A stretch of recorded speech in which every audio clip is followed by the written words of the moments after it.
It's the end of an era. After 20 years and nigh on 350 Formula One starts, Kimi Raikkonen is hanging up his race boots. He'll be much missed, and as we head into his final race weekend in Abu Dhabi, it's time to hear from the Iceman himself. Everything comes to an end at some point.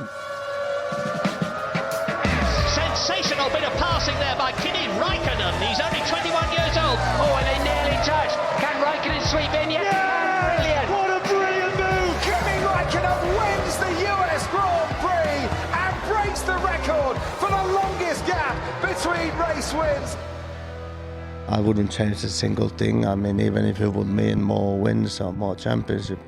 It's the end of F1, but I'm looking more forward to whatever will come afterwards.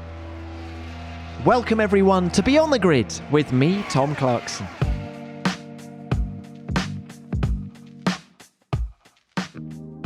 It seems just like yesterday that Kimi was lining up in Melbourne to make his F1 debut back in 2001. A fresh-faced 21-year-old with only one season of car racing under his belt, he took it all in his stride and finished the race in a remarkable 6th place. It was an indication of what was to come, and come it did. Kimi went on to win 21 Grand Prix, and the summit of his career was undoubtedly winning the 2007 world title with Ferrari. But there was always more to him than his on-track exploits. Have you seen that picture of him riding a rubber dolphin in Ibiza, for example? His approach was unique, and he was much loved as a result, both within F1 and by the sport's millions of fans. I sat down with Kimi to reflect on what's been an extraordinary and brilliant career, and he was thoughtful, insightful, and funny. I hope you enjoy our conversation.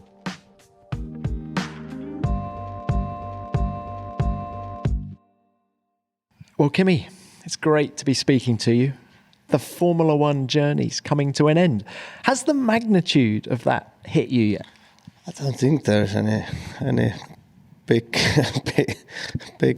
things about it. You know, everything comes to an end at some point, and I'm actually looking forward to it. You know, I'm counting races for a long time already. So, you know. Obviously, the traveling is a big part, and if it would be just racing, I always said it would be nice. But I think whatever you do, there is always a good and bad side of it, and you know, I'm looking forward to not having the schedule that dictates everything. So for me, it doesn't feel any weird. Plus, I have experience already. 2 years. So obviously I was doing rally on that time, but and some other things. But yeah. I mean, life as you know it is never going to be the same again. Does that scare you in any way? No, why would it scare me? I know my life, and you know, this has never been my life. Kimi, I've got to interrupt you there. It's never been your life, but I travel to the races as well. It's really hard for it not to be your life because of the but schedule. It's never been the main thing in my life, and that's I think it might be different to many others. You know, I mean, my life outside has been always the most important thing for me, and yeah, it has taken most of the time in the last 20 years, but. It hasn't been the most, let's say, important thing in many ways. Yes, I enjoy racing and this, and otherwise I wouldn't have done it so long time. But I appreciate my own time much more. You know, like it's more important for me than anything else. How is this retirement different to the one in 2009? Well, I think endless amount of different. You know, obviously I have family, I have reasons to be home, and you know, obviously the end is completely different in many ways. Obviously it's different circumstances, different this. I think I'm at a different point in my life also. Did that always feel temporary, whereas this feels permanent? No, if somebody would said to me that I need to bet money if I come back, I wouldn't have put any money on it. So, you know, I wouldn't, it wasn't in my mind to come back, but then obviously for many different reasons, I end up back, and yeah, here we are. And what's your family's attitude towards you leaving Formula One? I think my mom for sure is happy. I mean, he's been asking probably the last 15 years that if I stop already, but she's not, let's say, she's quite scared on things. So in racing. But obviously my own family, kids and wife, the kids are looking forward. They've been asking for many times, and I'm sure they are very happy when I'm home. Because they want dad home. Yeah, for sure, and I can understand that. I want to be there, so So Kimi, looking at it as a whole, how do you sum up your Formula One career? I mean, I have nothing to complain. I cannot. I had a good run, and I said it many. I wouldn't change a single thing. I mean, even if it would mean more wins or more championship, I mean, I'm happy what I achieve, and I cannot complain really. How has your relationship with Formula One changed over the years? Not much really. I mean, I still enjoy the racing. I still don't enjoy the other things. I mean, in the end, most of the people, there's a lot of same people when I started. Like you see the same people pretty much every time, and even over the years, there's some change, some new one comes, but then when new ones comes, they usually stay for many years. So, like everybody knows each other more or less, at least on the face, here when you walk. So the job hasn't changed much. We go different countries sometimes when it's a new race, but everything is basically same. Wherever we go, it's a copy paste, and I don't know. My relationship to F1 hasn't really felt any different. Well, knowing what you know now, Yeah. what advice would you give to that 21-year-old who came in with Sauber?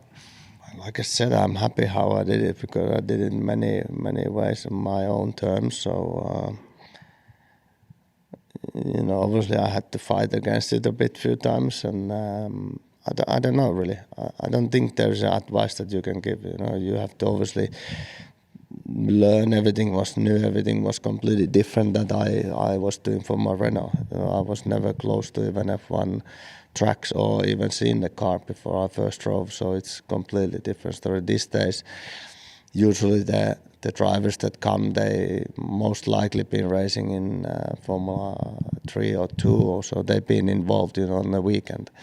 They've seen how it works. They are often involved in some sorts of junior categories, involved with the teams, and maybe they visit the factories. They do some running and things.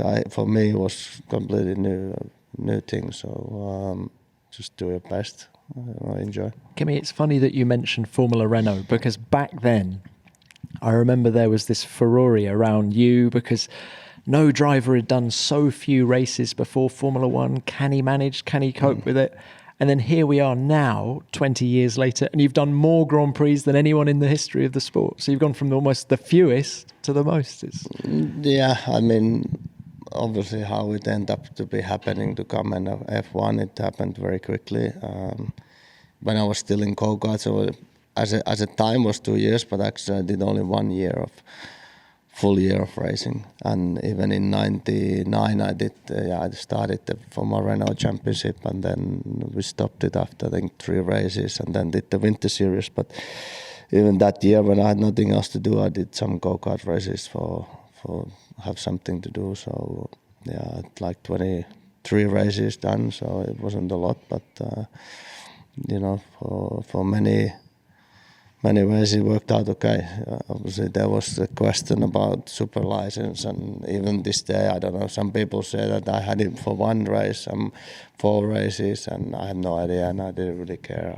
For me, it was as long as I got it for to start the year, it was okay, and then we'll see what happens. So it's ready, and in Australia, it is and Schumacher leads. Brilliant start, hacking it up into second position. Sensational bit of passing there by Kimi Raikkonen, the thin. He's only 21 years old. There he is in the Sauber with the Ferrari engine, and it's his first Grand Prix. It's only his 24th car race, and he's been a sensation in practice. Were you ready for Formula One? Yeah, I don't know how I would be more ready or not enough ready. There was those days was testing, so we did I did obviously my first test was 3 days, and then there was another, I think 1 day or something, or 2 days or whatever it was, and then there was a winter testing, and there was a lot more testing done. So it was obviously slightly different than these days. Now it's whatever, it's 3 days these days, and it's not a lot running. So at least I was able to run the car a lot, many days. So are you ever ready or something that you haven't done? You don't have the experience, but then that's the same for everybody in the end. If you only got the experience when you start racing in that category or whatever it is. Cast your mind back to Mugello, September 2000. First test in a Formula One car. Is that still ingrained on your mind? What was the hardest thing for you to get used to? I don't remember everything, but I remember especially the first day. I think the hardest was, it's not the speed, because I don't think the speed, okay, on beginning it feels fast, like the out of the corners, but you get used to it somewhat quickly to it. I think the speed, what things happened was odd on the first day, because everything kind of jumped on your face and things happened a bit too fast. And the braking was different.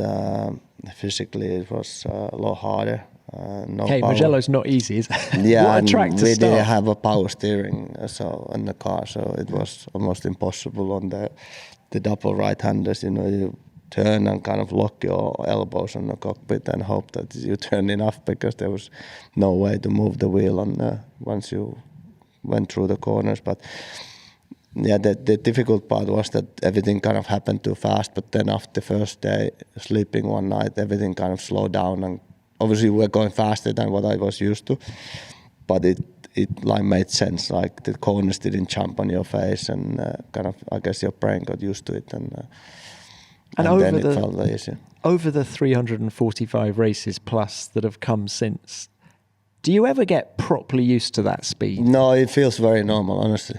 Like it doesn't feel any different than driving, I don't know, 100 or 80 or whatever on the road, because you do it so much that you only really feel the speed when something goes wrong. When you go off and you have no control and you can slow down, then you realize how fast we're going. But like it's almost like you watch on TVs, it doesn't look that fast really. But go and watch next to some faster corner or anywhere, it looks a lot more faster. Even for ourselves, if I go and watch, it looks much faster than it feels to me. I guess a street track heightens the senses a bit. I mean, the walls are more closer, but I mean the speed. Like after some break, I don't know, summer break, winter break, the first time you kind of go full speed, it kind of feels a bit fast, but then it lasts like a few seconds and it goes away. But it's such a normal thing when you, like, I think it's everything you do, you get used to it, and usually when something goes wrong, then you realize the speed. Kimi, your success was front-loaded, really, with 18 of your 21 wins and the world title coming before your first retirement in 2009. Why was that? I don't know. I mean, I guess for many different reasons. Some of the years, obviously, the car was good. We got better end results. I don't know. I mean, obviously, I was a lot younger than I'm now. 20 years makes difference in you for sure. I'm not as fast as I was when I was, I don't know, 25. Do you really mean that? You're not as fast now as you were when you were 25? I'm sure I'm not. I mean, I don't know. I don't feel it, but I'm sure something happens. It's impossible that nothing happens. I mean, then there is obviously other reasons for, I don't know, cars are every year different car. Tires, this and that. Some years even in those days seem to fit a bit better for you on, I don't know, either beginning or later of the season. Kimi, it's interesting that you mentioned tyres there, because I want to take you back to 2005, 6, 7. You were devastatingly fast in that McLaren of 2005 and 6. Reliability let you down, otherwise I'm sure you'd have won the championship. But you then switched to Ferrari in 2007. And it seemed like you were never as comfortable in that car. Why was it? Was it that change from Michelin to Bridgestone? I don't think it's as simple. I think the tires for sure had a lot to do. Obviously, the cars are different between the teams and this and that. But I think if that, obviously in 2007 everybody had the same tires, and then what happens then? Obviously they don't push as much, and it doesn't matter for manufacturer that much. You give everybody the same, deal with it. And even year before, I'm sure the Bridgestones were very good when it was still a war between Michelin and Bridgestone. And I'm sure those tires were a lot different than the ones that everybody had in 2007. But I'm sure that's one of them, because there are a lot different tires. But what I mean on that, if they would be still the 2006 tires, I think would have been very good also. I don't think there was such a big difference between Michelin and Bridgestone when they were really fighting against each other. Then there was one kind of, you give it to everybody and that's it. So was that peak Kimi Raikkonen, 2.5, 2.6? I remember Juan Pablo Montoya telling me, he said, Kimi, he's ridiculously fast. He was your teammate.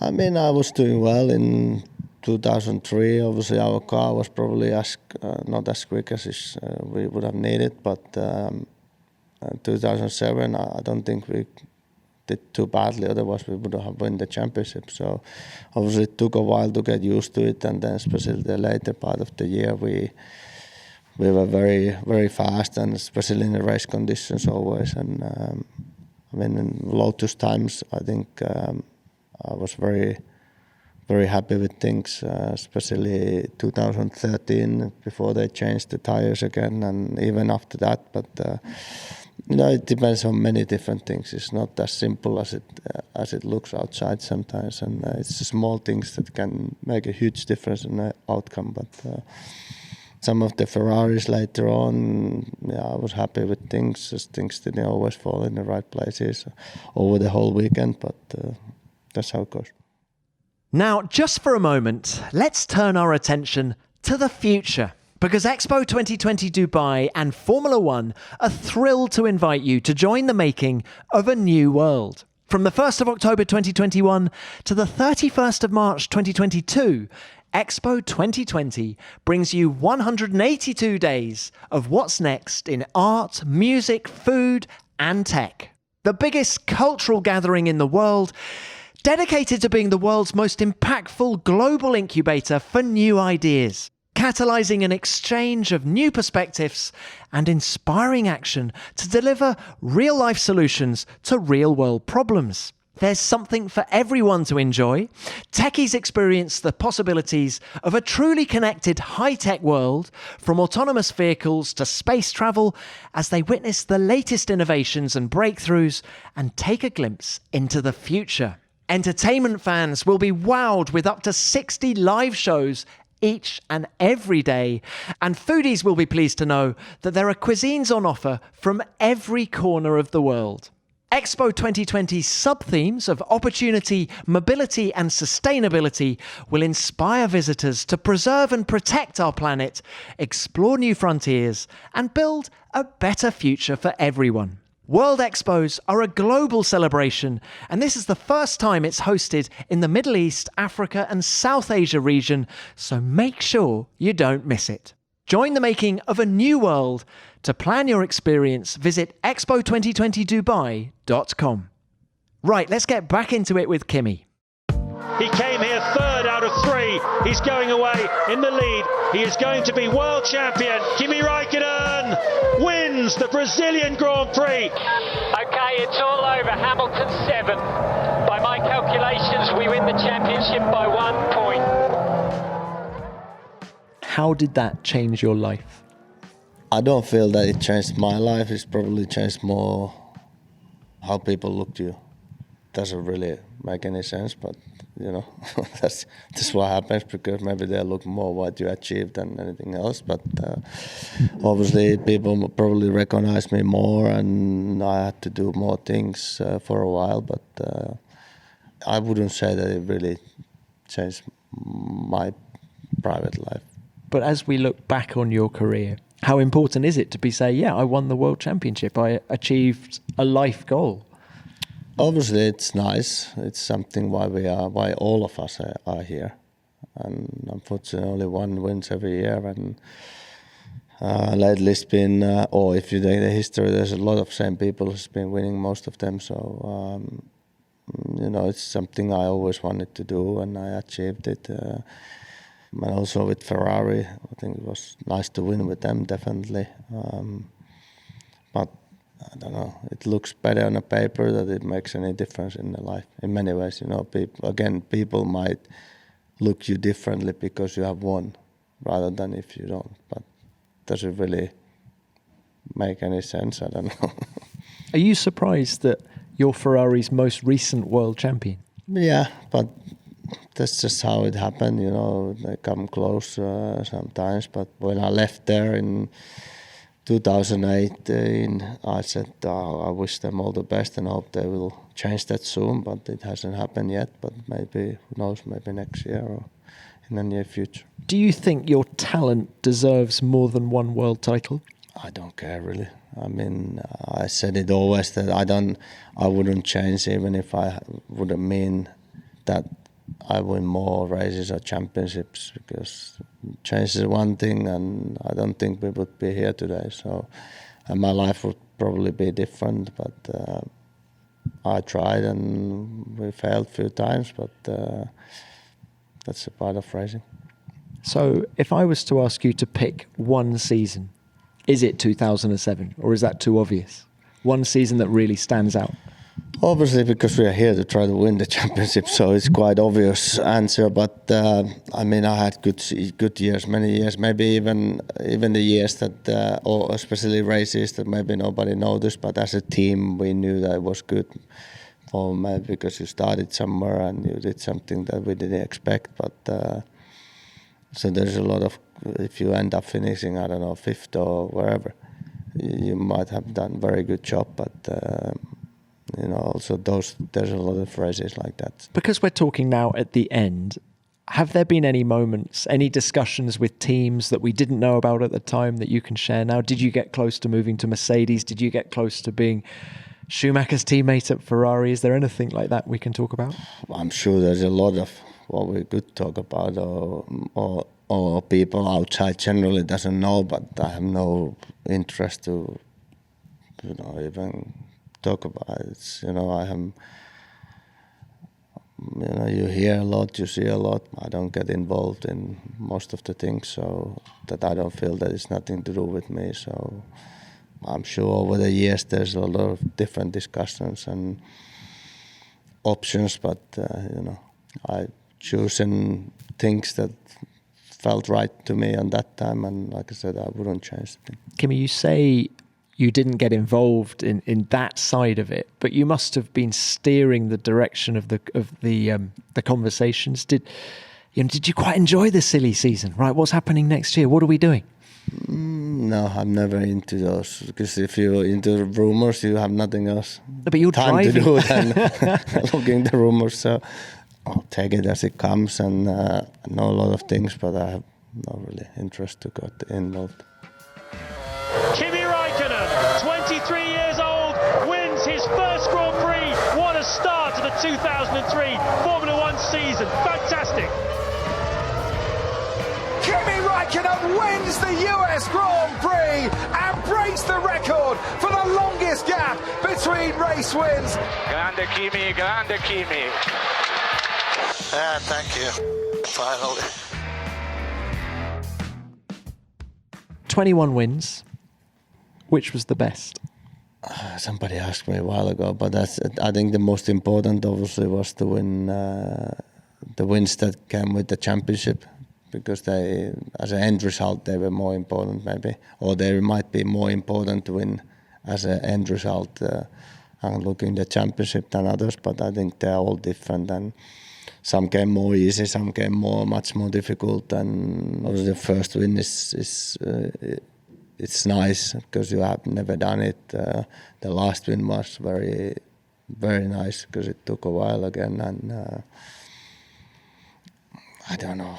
It's impossible to say what was nice. I mean, 2005 in Suzuka was hard for the win, and we came on the last lap. So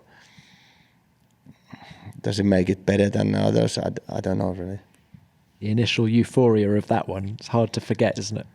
Yeah, but then I think any of the wins, like because obviously we worked the whole weekend for it, and you're never really sure until it finished. We learned that we missed some of the wins by some reasons. Either I the first one that I almost got it was some oil on the track and a few laps to go, and suspensions failed. All kind of things can happen. We've seen in the history of F1, so you cannot never be certain that even if you have 30-second lead, that things might not go wrong.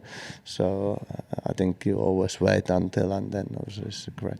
Which has been your favourite car?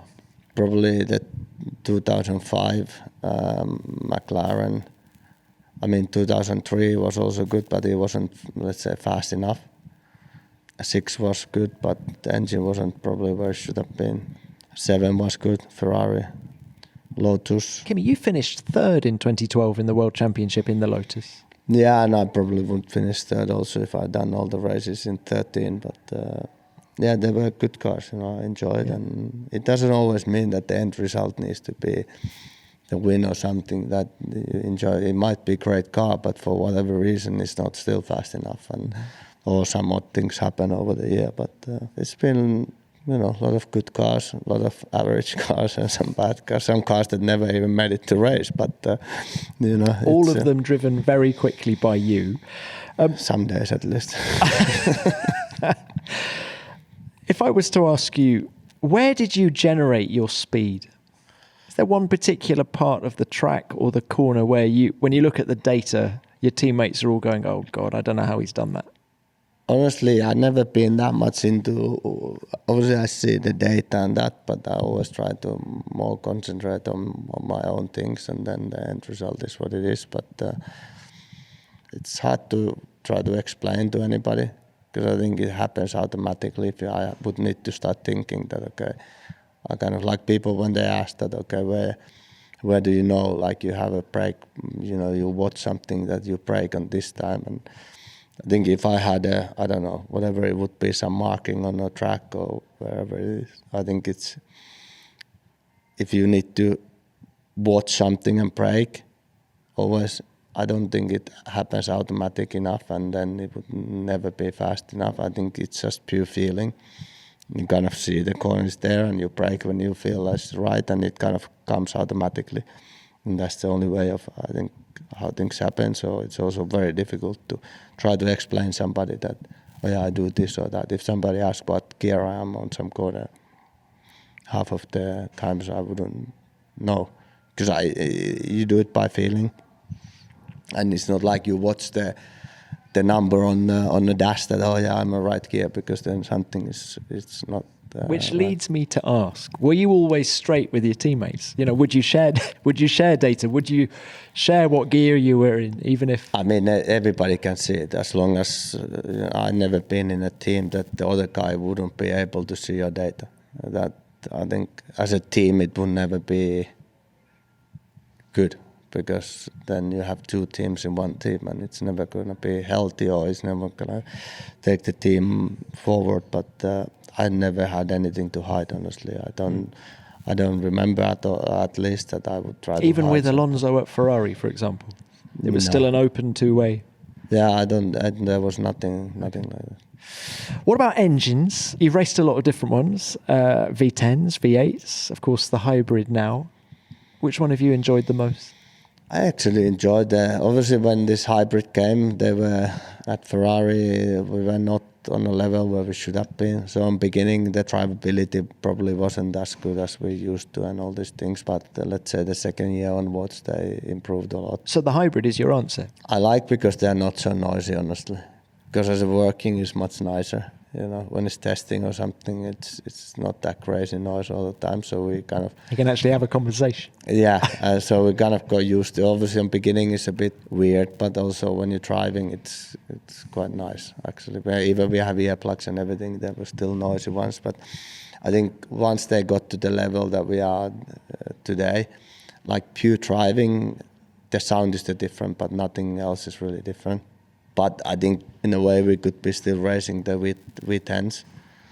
People would just save a hell of a lot of money on the way, and the end result wouldn't have changed. Yeah, but we'd all be more deaf. Yeah, but I think maybe sometimes the changes are maybe not done for the right reason. Now, you've driven for 4 teams, Sauber, McLaren, Ferrari and Lotus. Where were you happiest? I've been happy in all of the teams. Otherwise, I would never been in those that long. Obviously, in Lotus, I was in Sauber, I was 1 year, but I didn't leave because I wasn't happy. I got better offer from bigger team, or I got offered have a better car. So obviously, I take but I was very happy that we had a great car and we did a great result as a team. So Lotus, I was a couple of years. It's a shame how we ended, and because I think there was a great group of people and team and everything. But I had a good fun there. I had every team. I mean, Ferrari, I would never come back if I didn't think that I'm happy there. So, but in the end, every team, most of them being different countries, based on different countries, Switzerland, Italy, and England, and obviously then it's been run different way, try to achieve the same end result, but I don't think there's one right way or wrong way to do things. So. What were the biggest differences between McLaren and Ferrari? Probably the philosophy of how to running things, and the meetings and things. Obviously, language. In the end, everybody speaks English at the meetings and stuff. But it's just the nationalities to make it run differently, and maybe Italians are a bit more passionate about it on certain things than English teams. And but like I said, it doesn't mean that they're doing right or wrong or the other people. So. I mean, they all have their good and bad sides in anything. But like I said, whatever you do, even if it's your favorite sport or something, there's probably you found some negative things because maybe you have to drive there for an hour to do it or something. It would be much nicer if it would be next to your home. So. Can I ask you a little bit more about McLaren? First up, Adrian Newey. How much did you enjoy working with him? Obviously, I was quite young on that time, and everybody knows how good cars he's built for a long time, and he's still building a good car. So it was great, and I think on beginning of the year it was always that things were falling off, and then made them a little bit heavier to stay on the car. But I think it's the right way, in a way, to approach. Now obviously it's slightly different because the testing is much less. Those days we could do a lot of testing before the season, so you have more time to fix things, but it's easier to make the fast car reliable than the slower car fast. So I think I like the approach to push the limits, and obviously not every year was the greatest car, but when it was good, it was really good. And did you enjoy his competitive nature? He just seems, yes, he makes great cars, but when he's sort of got his race engineer head on, it seems he wants to win as much as you, as the driver. Yeah, but I think everybody in any team you go, I don't think there's persons. It doesn't matter if it's the mechanic or the whoever doing whatever they do in the team or at the factory. They all want to win. That's why they are there. And obviously, you can see that people are much happier when they do well than when they do bad in any team. Doesn't mean if you don't. Some teams, like for us, if we finish 8th or any higher, it's almost like a win because we know, let's say in the normal circumstances, that's for us is a good race, than rather than if we finish, outside of the points. Ron Dennis, how would you sum up your relationship with him? I think it was good. Obviously, there was a lot of said and written about it, but I think generally was good. I think we had a good relationship. Obviously, we had some things that we didn't agree, but that happens, It's I think even after when I left and I saw him last time, so I think I was at Lotus or something, and at the track we would talk and joke about things, and I think outside is a lot different than he's in at track or something, and I don't have anything bad to say. Like I said, we have our different opinions on certain things, but that's how it goes. Speaking of different opinions, now hear me out on this, because it might just change your mind on your internet habits. Using the internet without ExpressVPN is like checking in your baggage at the airport without a lock. You may think your stuff is kept private, but you never know who's going through your unmentionables. Internet service providers can see every website you visit, and they can legally sell this information without your consent to ad companies and tech giants who then use your data to target you. The only way to tackle this problem and protect your privacy is to use a VPN like ExpressVPN. When you use ExpressVPN, ISPs cannot see your online activity, and you can browse the internet safe in the knowledge that your identity is anonymized and your data is encrypted for maximum protection. It works on all devices, so for me, it's the best way to ensure that I'm completely protected when I'm traveling and using public Wi-Fi, all with just the click of a button on their easy-to-use app. Secure your online activity by visiting expressvpn.com/grid today. That's ExpressVPN, EXPRESSVPN.com/grid, and you can get an extra 3 months free. expressvpn.com/grid. Right, Kimi, let's talk teammates. Who was the fastest teammate you had? Hard to say. I mean, I think everybody's been fast, would be fastest. I think some of them were consistently faster than others, and some on one lap fast, much faster than on, let's say, in a race distance. Can I take you driver by driver? So you come in 2001, very young. Nick Heidfeld. Yeah, was obviously had a bit more experience. I think it was 1 year before. Obviously, I had no idea half of the tracks, or more than half. I had no clue. But I think it was good because we were both young and start of the career, and for sure I had hard times to go as fast as him certain days, and he was very strong in the race also.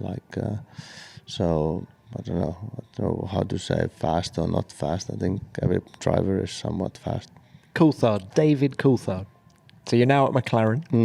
Again, David could have been very fast on certain tracks, certain situations, especially probably more like the tracks that you liked it a bit different things, and I'm probably more like understeer car and some circuits or conditions it could fit very well, and obviously had a lot of experience comparing to me when I came in, and also a great teammate. I mean, we had good fun with him. So, as you say, he'd been there a long time. Did you feel that McLaren was his team when you arrived? Not really. I didn't. I doubt that I cared whose team I've been. I never really. It's the team tries to do the best that they can, and I feel that they more or less always been somewhat fair always, and obviously there's situations that they prefer other one to do better results because maybe won championship or something, but I never be worried about something like that. What about Montoya? Juan Pablo Montoya, 2005-06. We had some heated moments probably before we end up on the teammates, but you certainly did. Yeah, but I think it was good working relationship, and then finally afterwards I saw him, I don't know, some years ago, maybe 2 years ago, at some race, and we did interview and we were laughing about things, and obviously I saw him when I went in 2011 to do the NASCAR stuff, and he was there obviously racing in the Sprint Cup and came to talk to me and give me some advice, and we had very good, laugh and relationship afterwards. Obviously, when we were together and how it ended up in 2006, I think so. 2006 Indy. It all came to a head.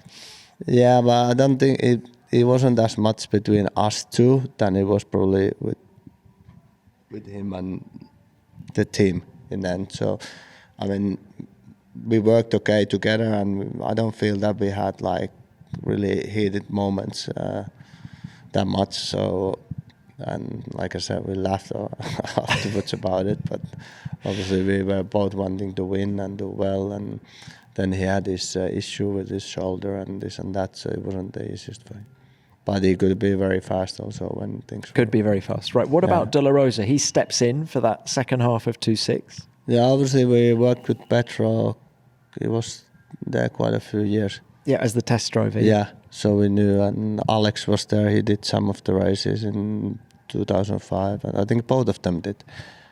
Yeah, in 2005 already, and I think we had a great group and some good fun off the track, and it well obviously had knowledge of the car, and they've been able to do some races and testing, so it was good. You then moved to Ferrari, Felipe Massa. Yeah, very fast. I mean, obviously I struggled a bit on beginning. I mean, even I've won, but I'm pretty sure I said even after the win that I still know where we want to be. It was such a different things between the two teams and the tires and everything. But,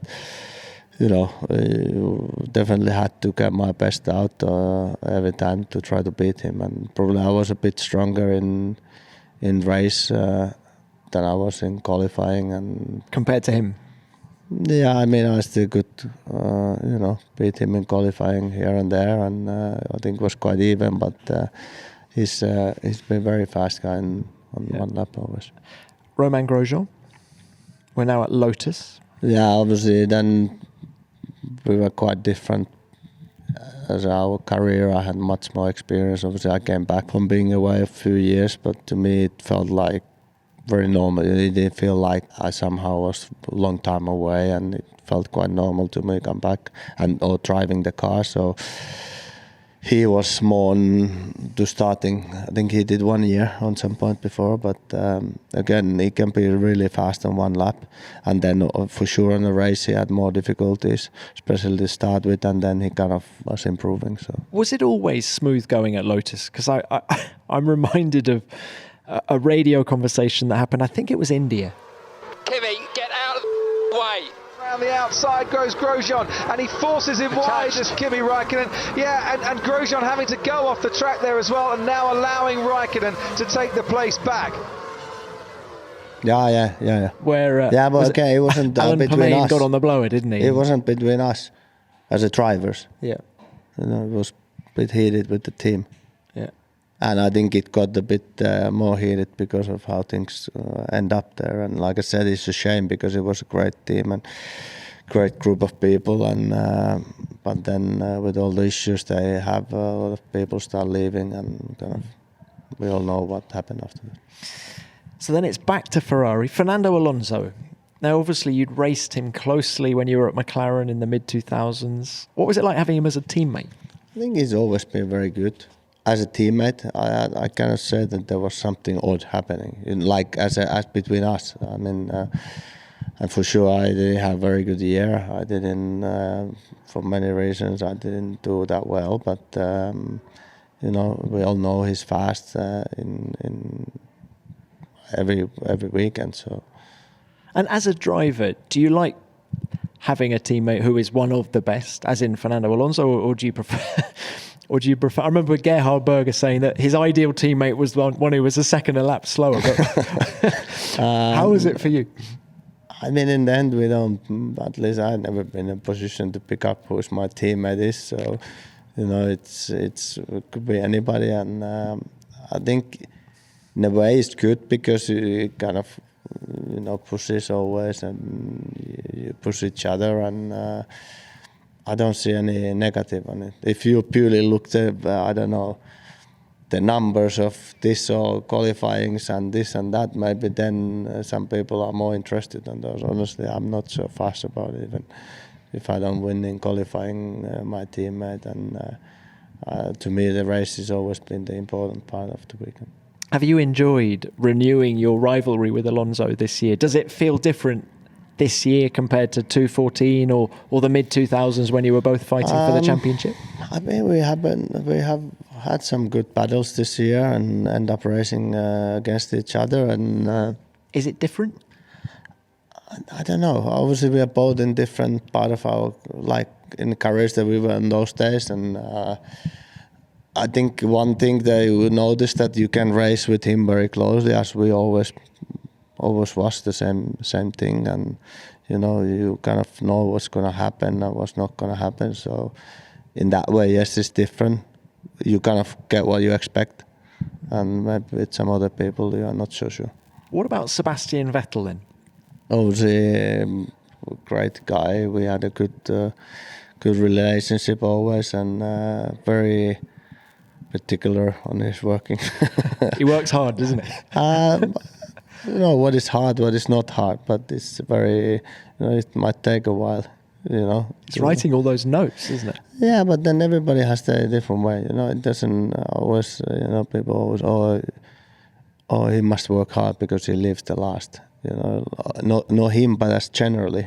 But it's like if you've done your work, if you're only gonna stay at the paddock or whatever it is for an extra 3 hours to make sure that you're last, that you look good. You know, people can do what they want, and I'll do my job. And when I'm happy that everything is done as we wish with engineers, I leave. And it's not always, you know, we all have a different way of working and different things what we want to look and see. And you know, Kimi, as a guy who's won the world championship for Ferrari, Sebastian came on this podcast and said he used the word failure to describe his time at Ferrari. I failed, he said. Do you think he's being harsh? Was it harsh on himself? Was it a case of just... Like I said, we are all here to try to win, and if you don't win, you know, it's kind of been a failure in many ways. You know, I don't mean it as a bad way. There's could be endless reasons for it, but you know, we are here, especially when you're in a team that it's expected to win as a team. You know, you could say that this is a failure, or it's kind of the year didn't count much, but you know, that's what happens. Would you say that Seb was the guy you had the best relationship with? I mean, the best teammate relationship? I mean, I have with Antonio very good, because also obviously we've been now 3 years in the same team, but he was at the Ferrari when I was there, so I think it's very similar, because Antonio was involved in a lot of things that even those years, so we knew each other already. But yeah, probably the closest of anyone as a driver for sure, Seb and Antonio. But also with Seb, we used to live very close to each other, so we kind of spent some time outside of the race. Interesting. You mentioned Antonio. Obviously, I was going to ask you about him. Do you think he deserves another crack at Formula One? Yeah, I'm sure he deserves, but then, you know, it's not in my hands. It's probably not in his hand, the last say. So that's how F1 is. Do you feel sorry for him as someone who's been around in Formula One for so long? Does he have what it takes? I'm sure. I mean, I'm sure he has.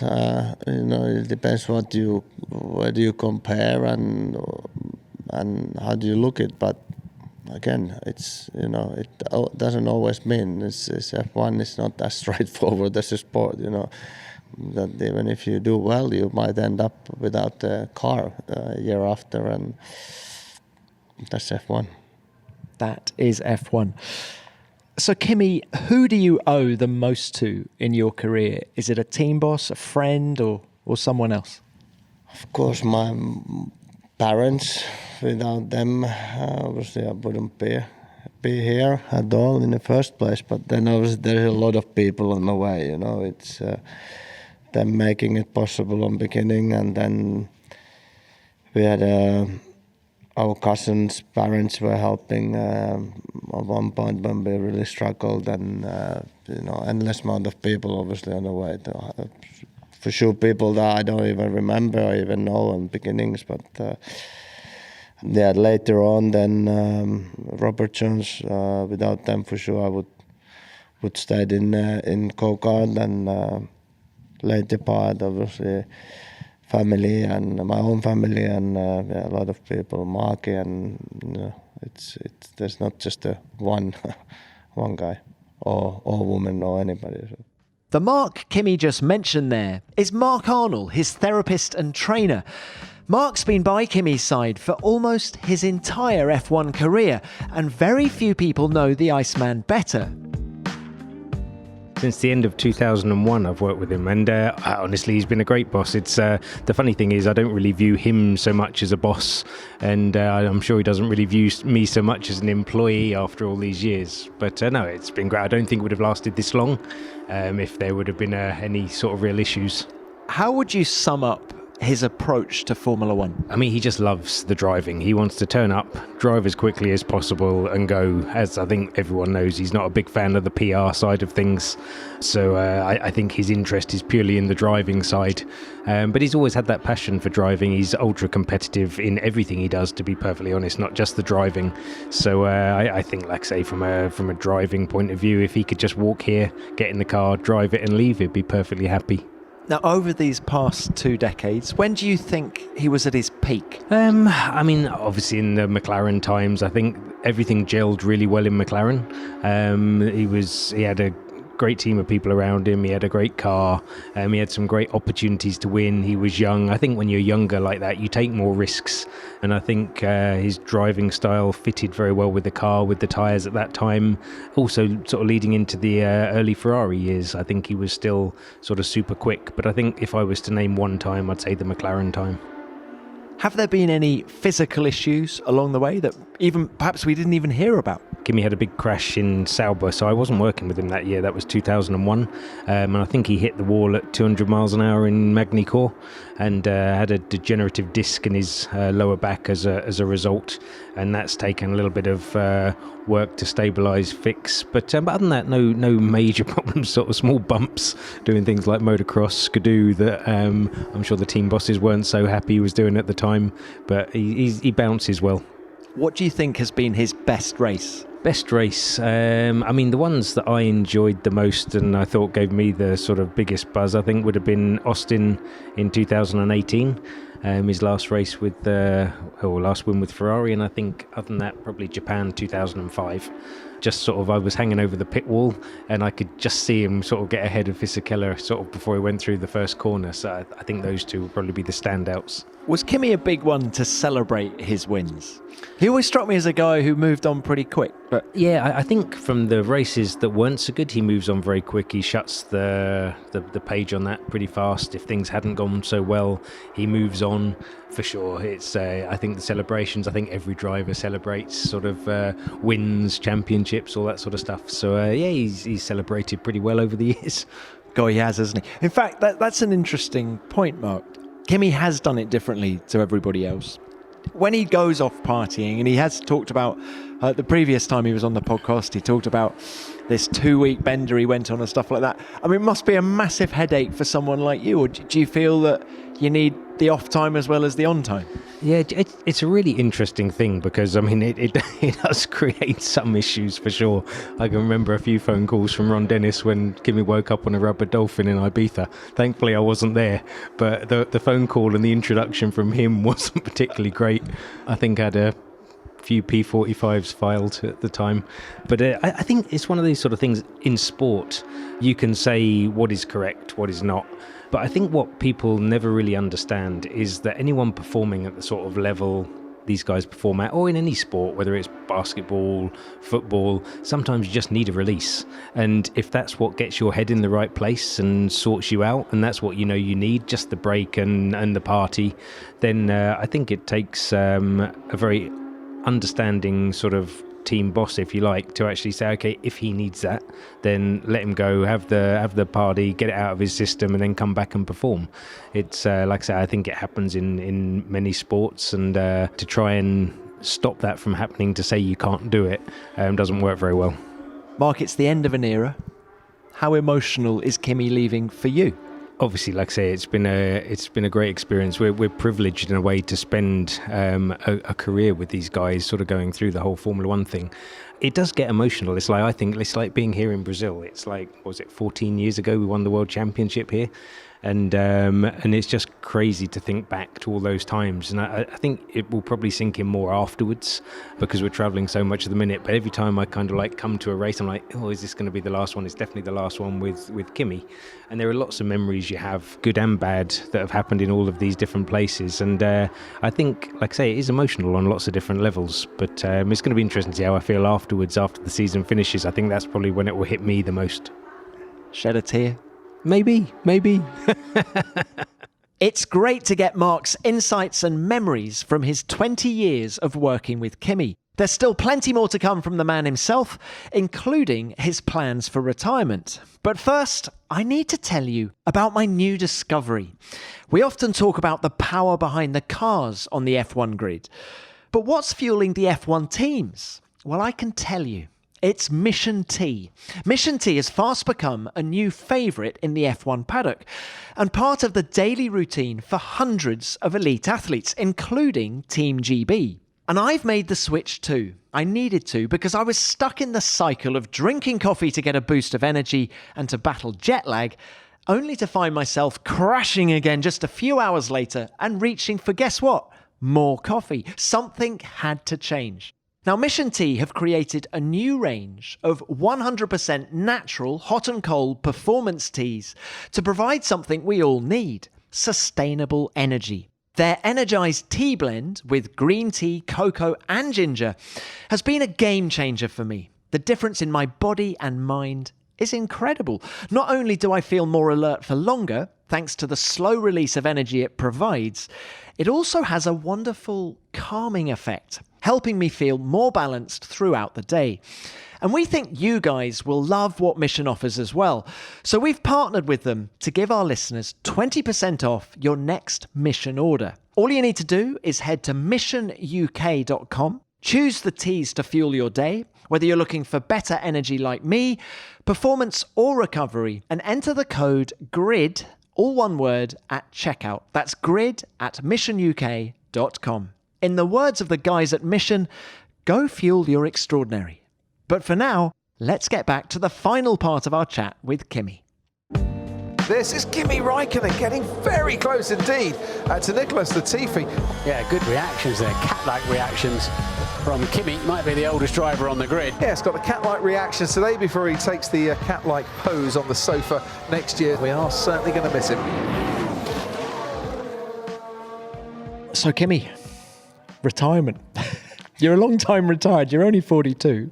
Do you see it as retirement? Do you see it as retirement, or is it just part two of your life?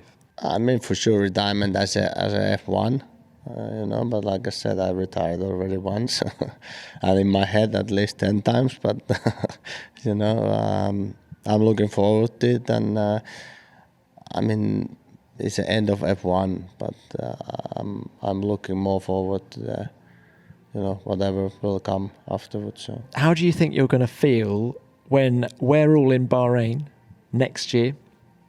Good. Laughing. Will you watch?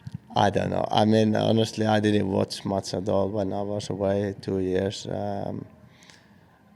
I think I watched some races when it happens to be on TV, and I was watching TV.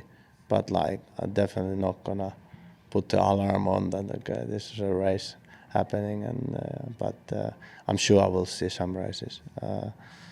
But when I was last time away, I was at Monaco race, but I never saw cars apart from TV. So how can you be in Monaco and not see a car? Maybe we were in a different time zone.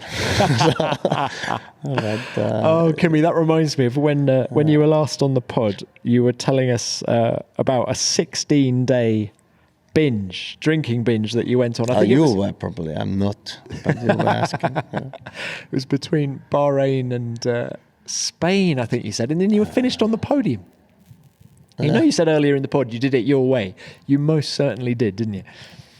Yeah, I mean, good and bad. I had a good time. So look, family is clearly important to you. Can we just talk about that a bit now? I mean, Robin is doing some motocross, a little bit of karting. Is Rihanna a petrol head as well? Yeah, I mean, she seems to enjoy speed quite a bit, so she's been asking for a while to go and drive go-kart. And actually, we have Robin sold the small go-kart, so I said that now she's grown up a bit and is listening a bit better. The advices. So I feel more comfortable to let her drive now. Obviously now is the winter, and I don't know, but latest next year. So she's been on a motocross bike on her own. Like this summer, I put her on it. I mean, I drove a small motocross bike with her many times already for a couple of years, and let her to turn the throttle and things. And this summer she was doing on her own, but she has the stabilizers. Now she knows how to ride a bicycle, so we could basically take them out. But I put her on her own, and she likes to. And she has actually have a, she knows where to brake and when to brake and throttle off and on. So it's basically the same what we practiced with Robin for months before I let him to go on his own. Are we going to see them pursuing a career behind the wheel? I don't know. Honestly, I don't know. And I mean, Robin seems to enjoy go-kart when we been there. Otherwise, we wouldn't have gone. But one day it's 10 laps, and then there's other things interesting on at the paddock. But some days it's 50 or 60 laps, and then he asked, I want to go every day. But obviously, I've been away a lot, so that also limits a lot when we can go. But I don't know. I think we're going to see you back in a Formula One paddock, being a racing dad. I don't know that. I don't know if that's going to happen or not. I mean, if he wants to or she wants to do something, I don't know. Well, I hope they found something. They tried different sports and found something they're interested.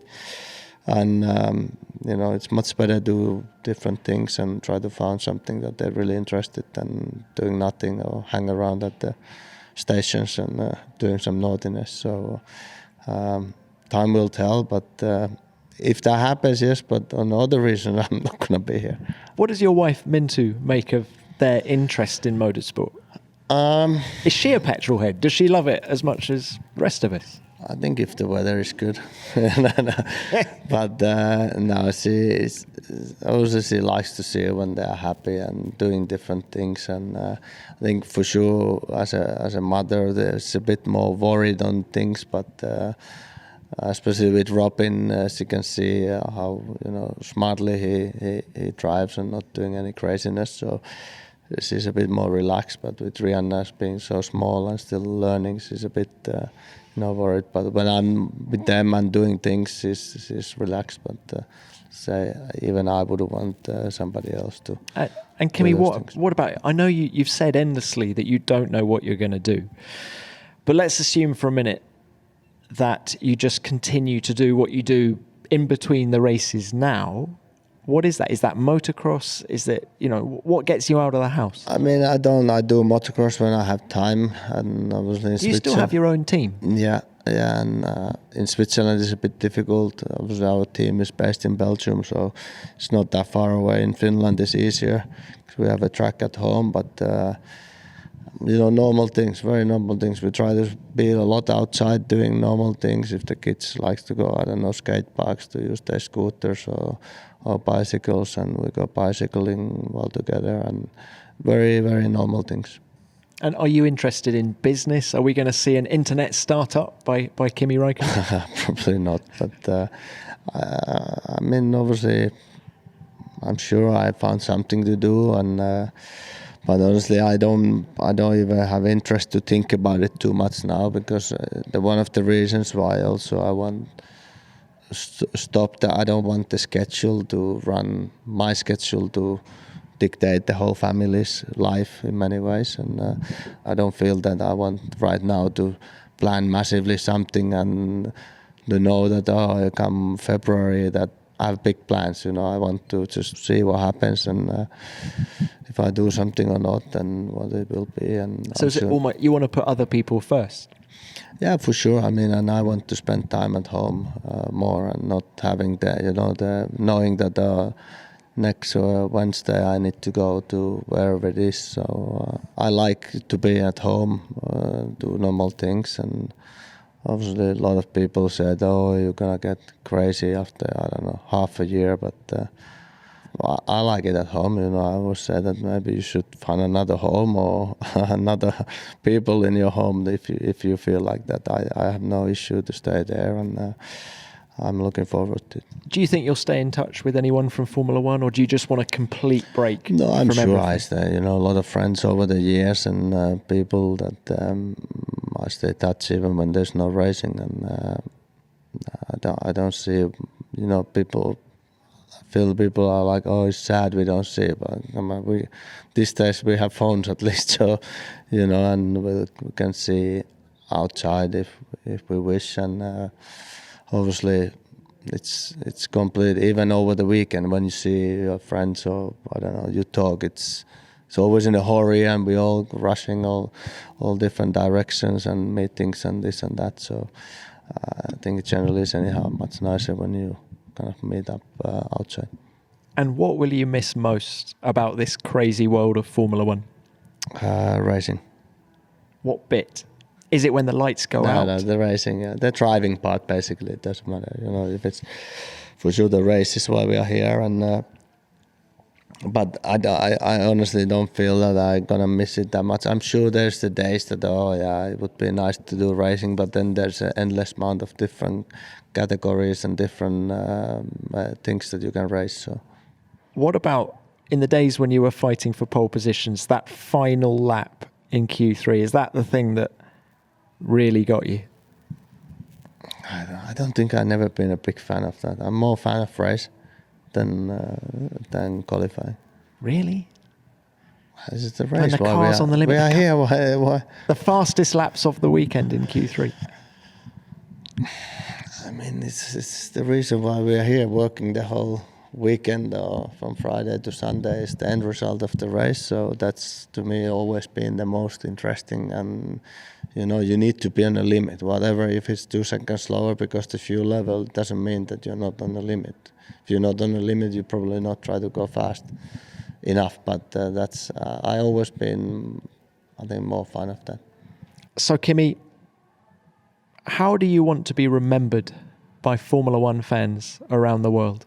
However they wish, I don't want to put some kind of limits on how you remember. I mean, I don't care much because like I said, I luckily been able to do most of the things how I wish to do it, and whatever they remember, good way or bad way, it's a memory, and it's fine for me.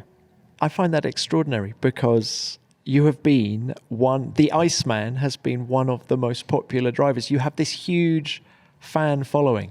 Yeah, but I don't know. People ask why, but I don't know. Maybe because I always be myself. And is that what the fans have loved about you the most, do you think? You got to ask the fans to come here and spend lovely 45 minutes with you to discuss that. But I don't have an answer for. Maybe it is, Well, Kimi, good luck with whatever comes next. I, for one, have loved watching you, talking to you over the last 20 years. It's been a good ride. Not much to complain, or nothing. I cannot complain. It's been good and bad, but that's anything goes. When you do 20 years something, there's going to be good moments and bad moments. Thank you, Kim.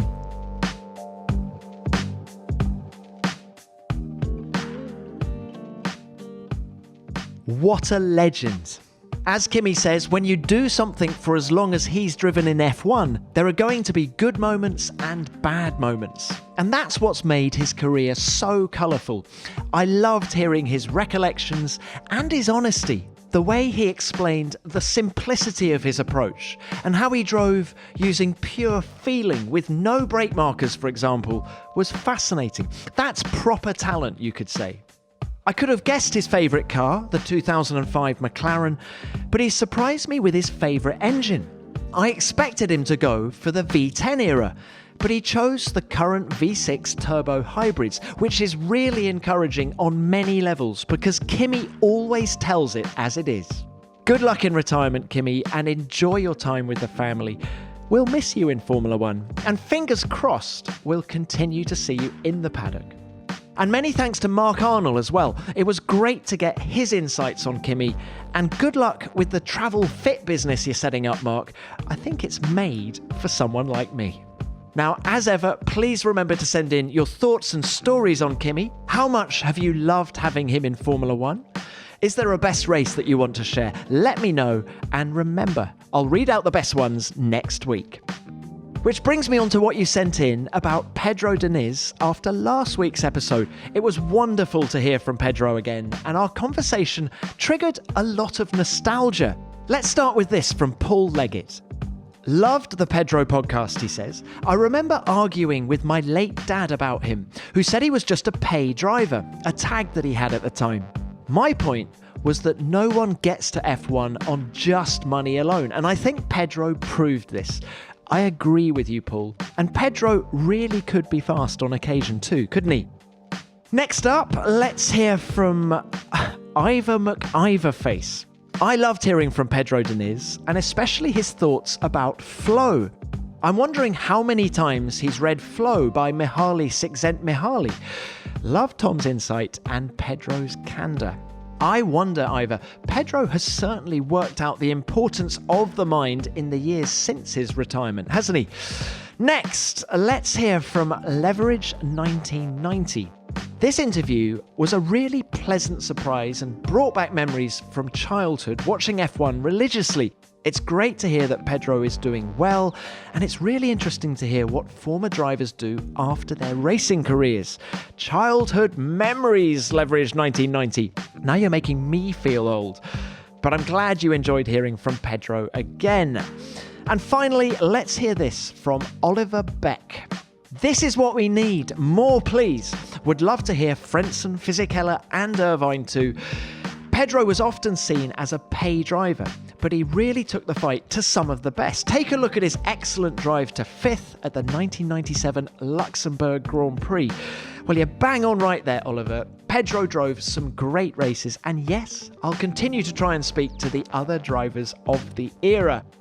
I'll have to leave it there in the interests of time, but as ever, we got lots more messages, and thank you to everyone who wrote in. We love hearing what you have to say, and please remember to send in your thoughts and stories on Kimi. That's all for now. I'll be back next week for one final episode before Christmas, so see you then. Beyond the Grid is produced by F1 in association with Audio Boom Studios. Until next time, keep it flat out.